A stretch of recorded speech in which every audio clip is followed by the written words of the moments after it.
So now I'm going to go into a little bit of how companies are getting started with DEI.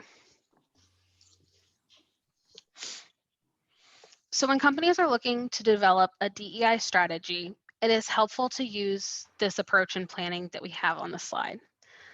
First, they want to articulate the company vision and why it's important to them.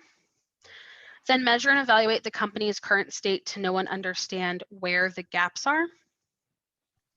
Next, they want to define benchmarks for a reference point against progress, which would be compared and established with metrics that will be tracked.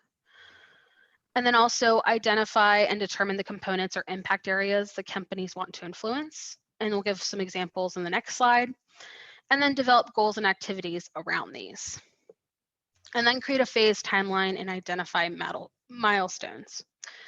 And lastly, determine success metrics and OKRs, also known as objectives and key results for each year.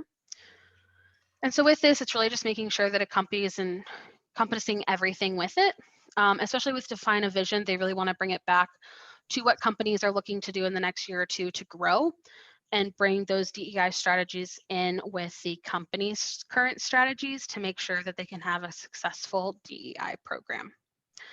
So now we're going to look at some examples of components or impact areas that companies want to influence.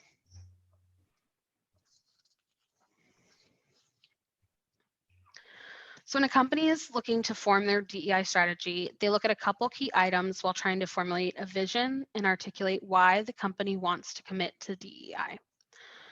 The reasons might include a combination of things like we have on the slide. You want your workforce to mirror the community you serve. You want to drive innovation and better business performance because research shows that diverse teams lead to better outputs and increased productivity, like we have seen in the previous slides. And you want to cultivate a productive, inclusive, and engaging workplace culture. So while companies focus on diversity, another main focus is inclusion.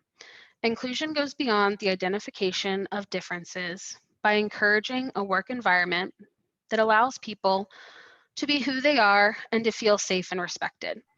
Employees will thrive only if they feel truly valued and included in the long-term strategy and day-to-day operations of their organization.